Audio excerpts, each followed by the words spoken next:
Assalamualaikum warahmatullahi wabarakatuh. Masih lagi bersama dengan Cikgu Ina. Hari ini kita akan belajar Bahasa Melayu tahun 4. Untuk hari ini kita akan belajar dua tajuk, iaitu Pejuang Tanjak Masa Kini. Murid-murid boleh rujuk buku teks muka surat 70 dan juga Anyaman Ribu-Ribu. Kita teruskan. Apa khabar semua? Untuk tajuk Pejuang Tanjak Masa Kini, mari baca bersama cikgu. Hadif, Haziq dan Rajif ke Pesta Kebudayaan di pusat komuniti. Ini adalah dialog di antara Hadif dan juga Abang Aziz. Saya memulakan dengan Hadif. Selamat pagi, Abang. Selamat pagi. Abang, banyak peniaga di sini memakai tanjak. Betul, adik. Kami bulat kata bersetuju memakai tanjak sewaktu berniaga. Mengapakah mereka memilih untuk memakai tanjak? Sebagai rakyat Malaysia, kita perlu menghargai hasil seni tradisional negara. Bak kata pepatah, tidak lapuk dek hujan, tidak lekang dek panas. Memakai tanjak dapat menyanjung adat resam kita seperti pepatah adat lama pusaka usang. Mengapakah tanjak mereka berbagai bentuk? Tanjak mempunyai pelbagai jenis lipatan. Lipatan tanjak ini berbeza mengikut negeri seperti peribahasa, lain padang, lain belalang. Setiap negeri ada cara ikatan dan lipatan masing-masing. Lipatan tanjak negeri Terengganu terkenal dengan nama Lang Melayang. Negeri Sabah pula terkenal dengan Dasta Sigar. Motif Dasta Sigar menjadi corak utama pada duit shilling 5 sen baharu. Terima kasih, Abang. Banyak maklumat yang saya peroleh tentang tanjak. Sama-sama. Ini adalah gambar dua tanjak. Yang ni tanjak negeri Sabah. Nama dia Dasta Sigar. Manakala tanjak yang kedua ni berasal dari negeri Terengganu. Ia dikenali dengan nama Lang Melayang. Ni nama dia Lang Melayang. Yang ni Dasta Sigar. Untuk tanjak Dasta Sigar ni, ia menjadi motif untuk duit shilling 5 sen. Untuk duit shilling 5 sen yang baru. Kita teruskan. Daripada pembacaan kita tadi, kita ada lihat ada 4 yang berwarna merah, iaitu bulat kata, tidak lapuk dek hujan, tidak lekang dek panas. Yang kedua. Yang ketiga, adat lama pusaka usang. Dan yang keempat adalah lain padang, lain belalang.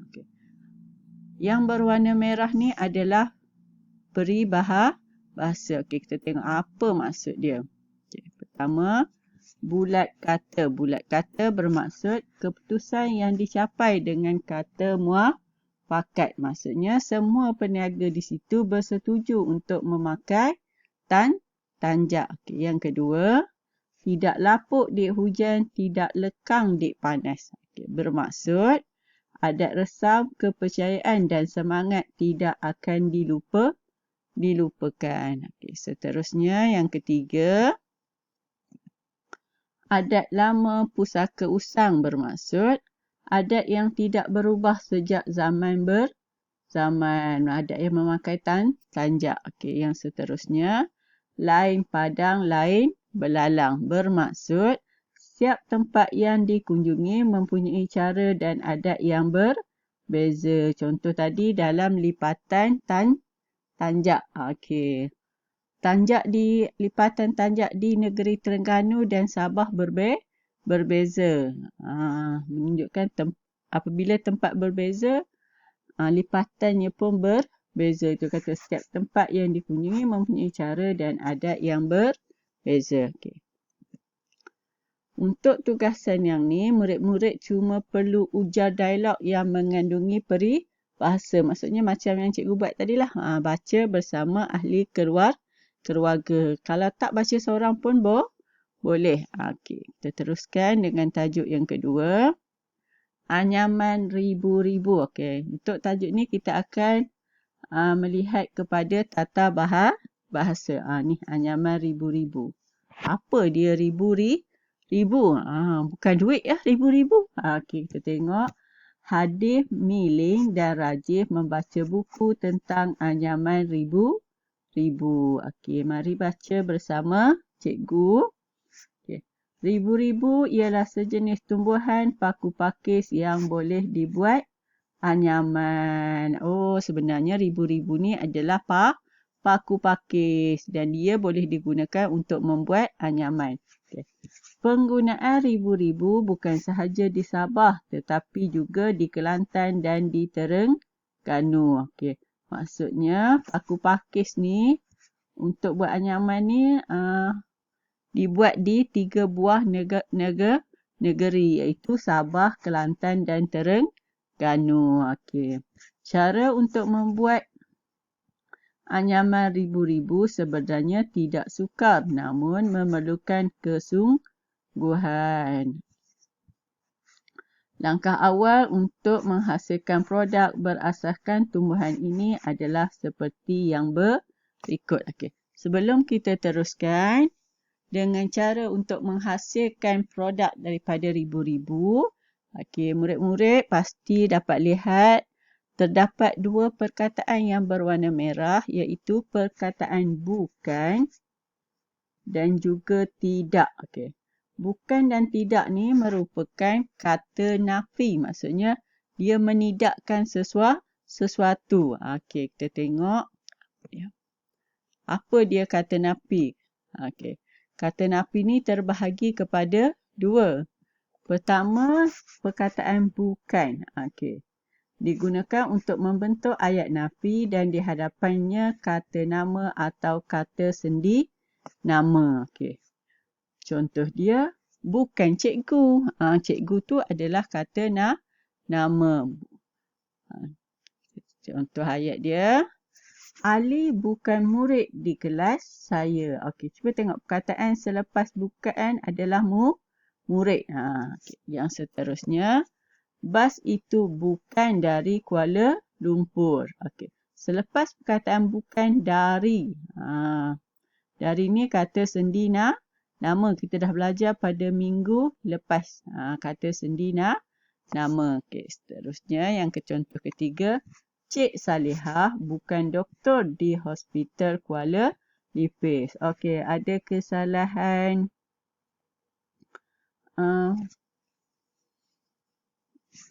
Tanda baca kat sini, K ni sepatutnya huruf besar. Okey, Cik Salihah bukan doktor di Hospital Kuala Lipis. Bukan. Okey, selepas dia kata nama. Bukan doktor. Okey. Kita tengok yang kedua. Perkataan kedua adalah tidak. Okey. Tidak digunakan untuk membentuk ayat nafi. Maksudnya kita tidak bersetuju dengan ayat tersebut dan hadir di hadapan perasa kerja dan kata adjektif. Ada kesalahan ejaan juga tu. Okay, contoh dia. Faiz tidak bermain bola pada petang ini. Okay. Selepas perkataan kata nafi tidak, ada kata kerja. Contoh lain. Adik tidak tidur di dalam buaian. Tidur tu adalah kata kerja. Okay. Contoh kedua, buah mangga ini tidak masam. Masam ni adalah kata adjektif. Okay. Kata-katanya tidak betul. Okay. Selepas kata nafi adalah perkataan betul. Betul adalah kata adjektif. Jadi cikgu harap murid-murid dapat menggunakan ataupun membezakan penggunaan perkataan bukan dan juga tidak. Okey, ia bergantung kepada ayat yang diberikan. Okey, kita tengok cara nak membuat kraft tangan anyaman ribu-ribu. Okey. Tengok batang ribu-ribu. Okey, latihan 1. Yang ni nanti boleh tulis di dalam buku tu. Tulis. Okey, batang ribu-ribu serta akarnya dicabut menggunakan tangan cangkul. Okey, apa dia perkataan kata nafi yang kita nak guna? Tidak atau bukan. Okay, tengok perkataan selepas ni. Cangkul. Cangkul ni kata nama. Jadi, kata nafi di sini adalah, siapa tahu? Okey, bukan. Okey, bukan cangkul. Dicabut menggunakan tangan, bukan cangkul. Okey. Yang kedua, hanya bahagian pangkal ribu-ribu sahaja dibelah menggunakan pisau kecil. Belahan seterusnya pada batang ribu-ribu perlu menggunakan jari supaya seimbang. Mudah putus dan rosak. Supaya seimbang, tempat kosong, mudah putus dan rosak. Okey, tengok. Selepas tempat kosong ni perkataan mudah. Mudah ni adalah kata adjektif. Jadi kata nafi yang sesuai adalah, siapa tahu? Wah, bagus. Tidak. Tidak mudah putus dan rosak. Okey. Kalau tulis bukan mudah putus, salah maksudnya. Jawapan yang betul, tidak mudah putus dan rosak. Okay. Ayat yang ketiga, cara ketiga. Helaian ribu-ribu yang telah kering diraut dengan pisau. Helaian tersebut boleh terkena air sebelum digunakan. Okey, perkataan boleh. Boleh adalah kata sendi nama. Jadi, apa yang kat sini? Helaian tersebut tidak boleh terkena air sebelum digunakan. Okey. Helaian ribu-ribu diukur dengan pisau tetapi dengan memasukkan ke dalam lubang tudung teh yang ditebut. Jadi perkataan kat sini bukan dengan pisau tetapi dengan memasukkan ke dalam lubang tudung teh yang ditebut.